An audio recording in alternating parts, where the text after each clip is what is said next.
नमस्कार दोस्तों, स्वागत है आप सभी का स्टडी आईक्यू में। मैं हूं आपका दोस्त राहुल सायगांवकर और आज हम लोग चर्चा करने वाले हैं एल्डरली पॉपुलेशन के बारे में, एजेड पीपल के बारे में डिस्कशन होगी। ये खबर है ministry of social justice and empowerment की, जहां पे डिपार्टमेंट ऑफ सोशल जस्टिस ने रिव्यू किया है एक program national action plan for senior citizens और उसको उन्होंने रीनेम किया है। नया नाम आया है इस पर्टिकुलर एक्शन प्लान का, वो है अटल वयो अभ्युदय योजना।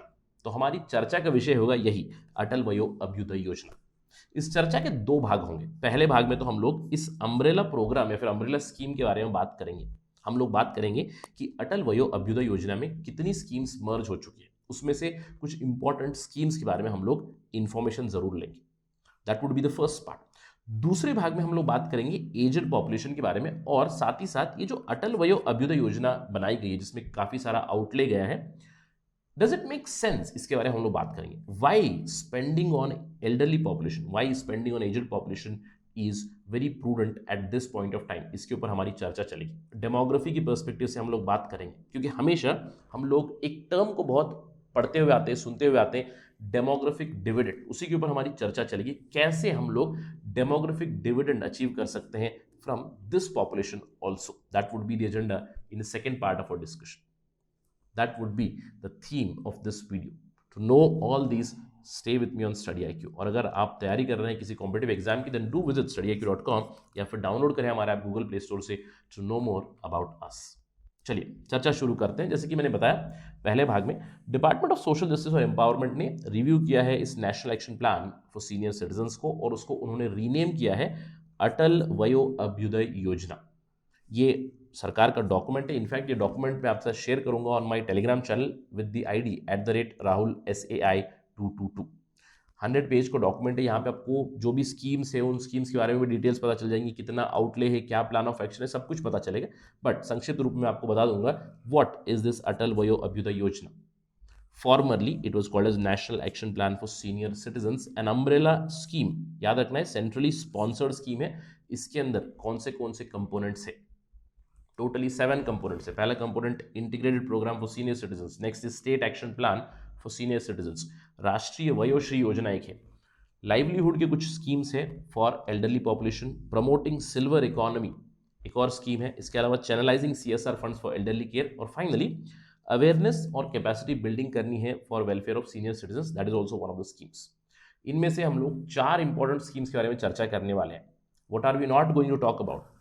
Number 2, state action plan for senior citizens. Obviously हर राज्य का अपना अपना स्टेट एक्शन प्लान होगा, तो specific to state it will be there, so we are not going to talk about that. इसके अलावा number 6, channelizing CSR funds for elderly care. अब इससे क्या समझ में आ रहा है कि केंद्र सरकार कोशिश करेगी कि जो CSR के फंड होते हैं, CSR क्या होता है? कॉर्पोरेट सोशल रिस्पॉन्सिबिलिटी, यानी कि जो भी कॉर्पोरेट से बड़ी बड़ी कंपनीज है वो इंडिया में बिजनेस कर रही है, प्रॉफिट निकाल रही है, तो उनका एक रिस्पॉन्सिबिलिटी बनता है सोसाइटी की तरफ, राइट? तो जो भी प्रॉफिट आएगा उसमें से कुछ शेयर जाएगा सोसाइटी की वेलफेयर के लिए, और उस फंड में से एल्डरली केयर को अभी चैनलाइज, यानी कि एल्डरली केयर की तरफ कॉर्पोरेट्स के फंड जाए, उसकी तरफ कोशिश करेगी सरकार। इसके अलावा 7th scheme for awareness of awareness generation and capacity building for welfare of elderly people. This is quite self explanatory. इसके अलावा हम लोग 4 स्कीम्स के बारे में बात करेंगे। सबसे पहली scheme, integrated program for senior citizens. इसमें क्या होगा? 100% प्रोजेक्ट कॉस्ट दिया जाएगा, project cost for development as well as maintenance of different projects. There is a long list of projects. यहाँ पे मैंने आपको रिप्रेजेंटेटिव चीज बताई है। फॉर एग्जाम्पल, एक एल्डरली होम बनाना है, 25 डेस्टिट्यूट सीनियर सिटीजन्स के लिए एल्डरली होम बनाना है, तो आपको यहाँ पे फंडिंग दी जाएगी सरकार से। एल्डरली वुमेन के लिए अगर होम्स बनाने हैं तो वहाँ पे फंडिंग मिली आपके लिए। कंटिन्यूस केयर बनाना, नहीं home care, medical care for senior citizens जिन्हें बीमारियां हैं जैसे कि एल्जाइमर्स, डिमेंशिया एटसेट्रा, उनके लिए अगर कंटिन्यूस मेडिकल केयर के होम्स बन रहे हैं, दूसरे कुछ फैसिलिटीज बन रही है, तो वहां पे भी फंडिंग दी जाएगी under scheme for integrated program for senior citizens. इसके अलावा और भी बहुत सारी प्रोजेक्ट्स है जहां पे फंडिंग दी जाती है फ्रॉम दिस पर्टिकुलर स्कीम। इसके अलावा अनदर इंपॉर्टेंट स्कीम इज राष्ट्रीय वयोश्री योजना। इसके बारे में थोड़ा सा ध्यान रखिएगा, सिंपल क्वेश्चन आ सकते हैं। Rashtriya Vayoshri Yojana is related to what? It is a scheme for providing physical aid and assisted living devices for senior citizens। अगर कोई सीनियर है, कोई एल्डरली है, एजड है, तो उनकी मेडिकल रिक्वायरमेंट्स बढ़ जाती है विथ एज। चलना मुश्किल हो जाता है, वॉकिंग के लिए आपको कुछ मदद की ज़रूरत पड़ती है, जैसे कि वॉकिंग स्टिक्स हो गई, bones would become weaker, elbow crutches, walkers, tripods, इन सारी चीज़ों को दिया जाता है। आँख, कान, जो भी आपके जो ऑर्गन्स होंगे कमज़ोर हो रहे हैं तो उन्हें आपके लिए ज़रूरत पड़ती है, जैसे स्पेक्टेकल्स की ज़रूरत पड़ती है, हियरिंग एड की ज़रूरत पड़ती है, व्हीलचेयर की ज़रूरत पड़ती है, लो विजन डिसेबिलिटीज़, इन सब चीज़ों के लिए फिजिकल एड और दूसरे डिवाइसेस प्रोवाइड करते हैं अंडर राष्ट्रीय वयोश्री योजना। इसके अलावा एक और स्कीम है livelihood for skilling initiative for senior citizens. इसके अंडर दो इनिशिएटिव्स है, एक है सेक्रेड जिसके बारे में हम लोग पहले भी बात कर चुके हैं, सीनियर एबल सिटीजन्स फॉर री एम्प्लॉयमेंट। अब यहाँ पे एक पोर्टल बनाया गया है जहाँ पे जो भी सीनियर सिटीजन्स है, जो उनका एक्सपीरियंस है, अगर उनके पास समय है, उनके पास एनर्जी है, तो वो फिर से री एम्प्लॉयमेंट ले सकते हैं, यानी कि फिर से काम कर सकते हैं रिटायरमेंट के बाद भी। और ये ऐसा पोर्टल है जहाँ पे सीनियर सिटीजन्स अपनी स्किल को अपलोड करेंगे, अपने एक्सपीरियंस को अपलोड करेंगे, दूसरे जो एम्प्लॉयर्स है, कंपनीज है, वो इस पोर्टल से देखेंगे कि क्या हम इन्हें एम्प्लॉय कर सकते हैं और उन्हें नौकरी दे सकते हैं। Sacred is a portal. इसके अलावा देयर इज वन मोर, अग्रसर, AGRASR ग्रुप्स। ये basically elderly self help groups बनाने के लिए प्रमोट करता है, यानी कि सीनियर सिटीजन्स खुद आए और एक सेल्फ हेल्प ग्रुप बनाए, एल्डरली पीपल को एक दूसरे के लिए मदद के लिए ऐसे ग्रुप्स बनाने के लिए समर्थन करते हैं सरकार।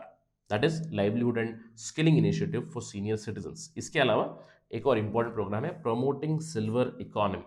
प्रमोटिंग सिल्वर इकोनॉमी मतलब एल्डरली इकोनॉमी। अब यहाँ पे सरकार की तरफ से कोशिश की जा रही है कि ओल्ड एज पीपल के लिए जो भी सोल्यूशंस आएंगे, ओल्ड एज पीपल की प्रॉब्लम्स जो है उनकी इनोवेटिव सॉल्यूशंस के लिए एंटरप्रेन्योर्स को ढूंढ रही है। अगर उनका आइडिया वायबल रहेगा, 1 करोड़ तक की फाइनेंशियल असिस्टेंस दी जा रही है सरकार से। SAGE, under the SAGE, senior care ageing growth engine, इसके अंडर अगर कोई इनोवेटिव प्रोडक्ट है, कोई इनोवेटिव सॉल्यूशंस है towards the geriatric problems, then they will be given funding to scale it up. तो ये सारी स्कीम्स अभी आ चुकी हैं अटल वयो अभ्युदय योजना के अंडर। एक अम्ब्रेला स्कीम है for elderly population which is being implemented by the department of social justice and empowerment. इसको ध्यान रखिएगा, राइट। ये तो पहला भाग था। दूसरे भाग में बात करते हैं। अब देखिए, अम्ब्रेला स्कीम्स बन रही है, एल्डरली पॉपुलेशन के ऊपर काफ़ी ज़्यादा फंडिंग जा रही है। जो डॉक्यूमेंट मैं आपसे शेयर करूंगा उसके अंदर आपको और भी डिटेल्स मिलेंगी with respect to money, with respect to funding, with other initiatives. सवाल ये उठता है, does it make sense? Does it make sense for us to spend on elderly population, aged population? इसका जवाब होगा absolutely yes.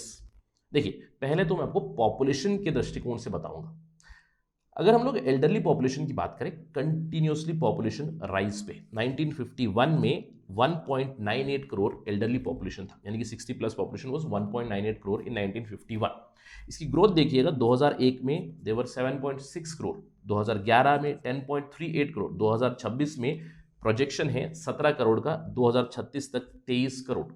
So huge population increase of elderly population. अब अगर elderly population increase होगा तो उनके ऊपर एक्सपेंडिचर भी इंक्रीज होगा। तो अभी से we have started these schemes which will help, right. अब आपके दिमाग में ये सवाल आ रहा होगा कि सर ये बढ़ क्यों रही है, राइट, एल्डरली पॉपुलेशन बढ़ क्यों रही है। हम लोग हमेशा डेमोग्राफिक डिविडेंड की बात करते हैं, इजंट इट, और ये कहते हैं कि India is a very young population, India is a very vibrant population, Indian economy is on the rise because of this young population. India की एवरेज एज बताई जाती है अराउंड 29 ईयर्स अप्रॉक्सीमेटली। अब ये क्यों होता है? देखिए, हम लोग अभी यंग पॉपुलेशन क्यों है? जब भी आप किसी पॉपुलेशन का साइकिल देखोगे तो एक समय रहता है जहां पे बर्थ रेट और डेथ रेट दोनों हाई होती है। अगर हम लोग बात करें ब्रिटिश के टाइम के दौरान, this was the classic case. British used to say that Indians are a fecund race, तो birth rate is very high, death rate is also very high. क्यों? क्योंकि हेल्थ फैसिलिटीज, मेडिकल फैसिलिटीज नहीं है, life expectancy बहुत कम है। तो एक समय होता है जब बर्थ रेट और डेथ रेट दोनों ऑलमोस्ट इक्वल होते हैं, पॉपुलेशन राइज नहीं होती उतनी ज्यादा। So that means elderly population उतनी हाई नहीं होती। लेकिन इंडिपेंडेंस के बाद अगर हम लोग बात करें, इंडिया की जो इकोनॉमिक डेवलपमेंट है, हेल्थ केयर सेक्टर में डेवलपमेंट है, इट इज क्वाइट डिसेंट। मतलब बर्थ रेट कंटिन्यूसली राइज पे है, although after family planning programmes it is being stabilise. जो टोटल फर्टिलिटी रेट है उसको स्टेबलाइज करने की कोशिश कर रहे हैं, लेकिन डेथ रेट ड्रास्टिकली डाउन हो जाती है। अब ये क्यों? क्योंकि हेल्थ केयर फैसिलिटीज मिल रही है। डेथ रेट अगर डाउन हो गई मतलब आपकी लाइफ एक्सपेक्टेंसी बढ़ रही है। अगर लाइफ एक्सपेक्टेंसी बढ़ रही है तो एजेड पॉपुलेशन ऑब्वियसली इंक्रीज होगी। तो इंडिया तो अभी फिलहाल यंग पॉपुलेशन है, लेकिन अगर आप दूसरे डेवलप्ड कंट्रीज की बात करें, प्रिडोमिनेटली यूरोपियन कंट्रीज की बात करें, जापान की बात करें, अदर कंट्रीज, वहां पे ऑलरेडी एजेड पॉपुलेशन बहुत ज्यादा हो चुकी है, एल्डरली पॉपुलेशन ज्यादा है। क्यों है? क्योंकि they have also gone through this classic case, isn't it. तो एक तो सेंस करता है कि अगर पॉपुलेशन एल्डरली की बढ़ रही है कंटिन्यूसली, तो हमें इन सारी स्कीम्स के ऊपर और भी ज़्यादा फोकस देना चाहिए। जेरियाट्रिक केयर के ऊपर, एल्डरली केयर के ऊपर हमें फोकस करना चाहिए, जो सरकार कर रही है अटल वयो अभ्युदय योजना के तहत। पॉपुलेशन की पर्सपेक्टिव से यस। अब अगर आप सोच रहे हो कि सर हम लोग यूजफुल पॉपुलेशन जो है, यानी कि यंग पॉपुलेशन जो है, जो इकोनॉमी की तरफ कंट्रीब्यूट कर सकती है, उसका जो स्पेंडिंग है उसको कट डाउन करके हम लोग एल्डरली के ऊपर स्पेंड कर रहे हैं, ये क्यों? This does not make good economics. It does make from the economics perspective also, आपको ये समझने की जरूरत है। क्योंकि हम लोग हमेशा डेमोग्राफिक डिविडेंड की बात करते हैं। बिल्कुल, डेमोग्राफिक डिविडेंड कहां से आता है? यंग पॉपुलेशन से आता है। यंग पॉपुलेशन यानी कि जो प्रोडक्टिव पॉपुलेशन है, अप्रोक्सीमेटली मैं कहूंगा 18 to 60 वाले, या फिर इन जनरल बहुत सी जगह पे 16 to 64 भी कहा जाता है, which is the earning population, right? तो अर्निंग पॉपुलेशन इतनी है, इसके ऊपर जो भी है दे आर डिपेंडेंट पॉपुलेशन, बच्चे जो हैं उन्हें तो केयर करना ही पड़ेगा। लेकिन ये जो एल्डरली पॉपुलेशन है, इससे भी हम लोग डिविडेंड निकाल सकते हैं। फर्स्ट डिविडेंड जो हम लोग बात करते हैं वो demographic dividend, normal demographic dividend, और the first demographic dividend is from the young population. जैसे कि हम लोग who are contributing towards the economy, who are working, who are spending, right? Consumption कर रहे हैं, स्पेंडिंग कर रहे हैं, इकोनॉमी बढ़ रही है। ये क्यों होता है? Increase in population of highly productive ages. India is right now peaking, यहां पे हम लोग पीक पे है। इसीलिए हम लोग हमेशा फोकस करते हैं ह्यूमन कैपिटल डेवलपमेंट के ऊपर। ह्यूमन कैपिटल डेवलपमेंट मतलब हेल्थ केयर के ऊपर स्पेंडिंग करनी है, एजुकेशन देनी है, हेल्थ, एजुकेशन और नौकरी, एम्प्लॉयमेंट देनी है, तो इवेंचुअली वो लोग इकोनॉमी में कंट्रीब्यूट करें। तो जैसे इकोनॉमी में कंट्रीब्यूट करेंगे तो पर कैपिटा इनकम इंक्रीज होगी, लिविंग स्टैंडर्ड्स इंप्रूव होंगे और इकोनॉमी इंप्रूव होगी। तो ये हो गया आपका first dividend which comes from the young population. अब जैसे हम लोगों ने स्कीम बनाई, right, Atal Vayo Abhyuday Yojana, this is going to help us achieve this second dividend. अब सेकेंड डिविडेंड कैसे होगा? देखिए, जैसे जैसे हमारी ओल्ड एज पॉपुलेशन बढ़ती हुई जाएगी, अगर हम लोग कंटिन्यूसली उनकी तरफ ध्यान दें, उनकी पेंशन स्कीम की तरफ ध्यान दें, उनकी हेल्थ की तरफ ध्यान दें, उनके रिसोर्सेज की तरफ ध्यान दें, देन उनकी भी डिमांड इंक्रीज होगी। देखिए, जैसे कि जेरियाट्रिक रिसोर्स होगी, मैंने कहा कि अगर हम लोग मेडिकल इक्विपमेंट के ऊपर फोकस करेंगे, फॉर इंस्टेंस वॉकर्स के ऊपर, हियरिंग एड के ऊपर, स्पेक्टिकल्स के ऊपर, लो विजन, जो भी प्रॉब्लम्स है ओल्ड एज पीपल की, उनकी सॉल्यूशंस की तरफ काम करेंगे, जो इनोवेटिव सॉल्यूशंस की हम लोगों ने बात की इन द सिल्वर इकोनॉमी, अगर उसके ऊपर फोकस करेंगे, don't you think that is also going to contribute towards the economy? बिल्कुल। और जो एल्डरली पॉपुलेशन है, अगर उनके पास पैसा रहेगा, उनके पास पेंशन रहेगा, तो वो अगर स्पेंड करेंगे हमारी इकोनॉमी में, तो वहां से भी हम लोग डिविडेंड निकाल सकते हैं। That means we can increase this economy through the second demographic dividend also.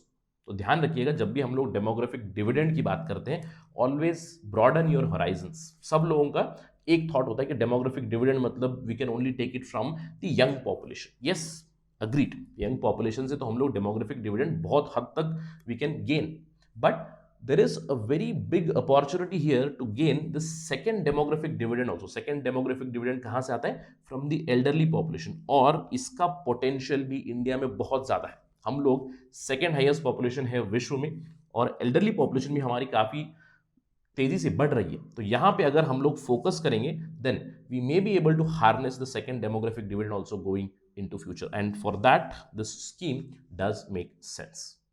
Do let me know your thoughts in the comment section about this. That is it right now from my side. Thank you for watching this. Jai Hind.